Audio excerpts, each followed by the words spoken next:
Perseteruan antara Galih Ginanjar dan sang mantan istri Fairuz Rafiq kian memanas. Terlebih, suami dari Barbie Kumalasari itu sudah dilaporkan oleh Fairuz ke pihak kepolisian atas dugaan pencemaran nama baik.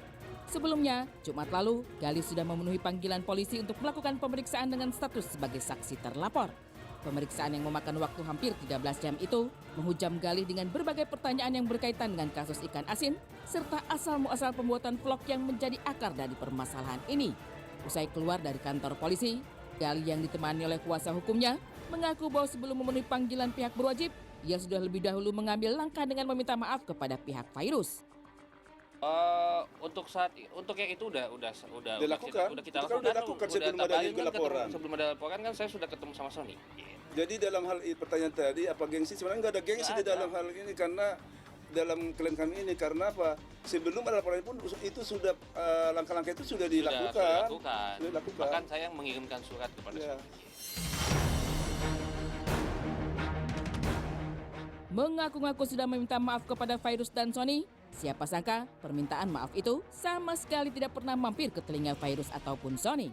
Ketika dikonfirmasi oleh awak media pada kemarin siang saat menyambangi Komnas Anti Kekerasan Perempuan, Sony mengungkapkan jika Galih sama sekali tidak ada nyali untuk meminta maaf atas perkataan tak senonoh yang terucap dalam konten YouTube milik Ray Utami dan Pablo Benua itu.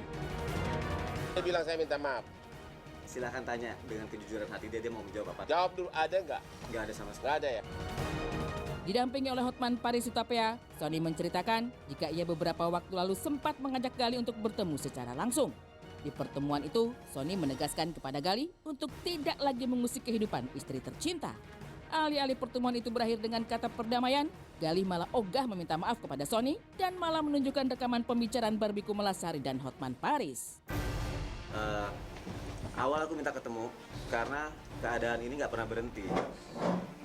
Yang bersangkutan terus ngomong di media, bla bla bla bla bla. Akhirnya aku cuma bilang, nggak usah ngomong di media, tapi temuin imamnya secara langsung.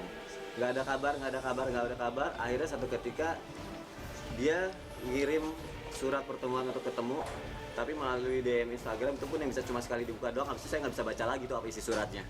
Akhirnya saya balas, oke, mau ketemu di mana? Dia bilang hari Minggu. Aku bilang nggak bisa hari Minggu, batas terakhir hari Sabtu. Akhirnya dia menyetujui untuk ketemu hari Sabtu. Hari Sabtu ketemu, aku cuma bilang poin dari inti pertemuan itu adalah jangan pernah ganggu Fairuz lagi, karena ketika dia ganggu Fairuz lagi urusannya sama gue. Nasi sudah menjadi bubur. Seperti itulah nasib yang menyelimuti Galih Ginanjar saat ini.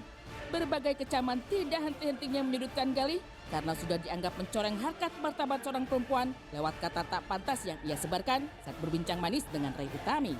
Lantas dengan kemelut yang berkepanjangan ini, apakah Galih Ginanjar menyesali perbuatannya tersebut? Kalau saya sih sebagai warga negara baik memenuhi panggilan terhadap penyidik ataupun kepolisian, ya saya jalanin gitu. Saya jalanin dulu prosesnya, jadi nggak ada masalah ya. Karena itu panggilan dari institusi dan memang harus dilakukan. Kalau nggak dilakukan baru saya bersalah di situ. Setelah dilakukan pemeriksaan terkait kasus bau ikan asin, beredar kabar yang menyebutkan jika Galih Ginanjar memiliki motif untuk mempermalukan Fairuz. Dilansir dari cnnindonesia.com, Kepala Bidang Hubungan Masyarakat Polda Metro Jaya, Kombes Polisi Argo Yuwono, mengungkapkan bahwa motif tersebut sudah diakui oleh Galih pada saat pemeriksaan pertama yang berlangsung pada Jumat lalu. Meski begitu, Galih belum ditetapkan sebagai tersangka dan masih menyandang status sebagai saksi.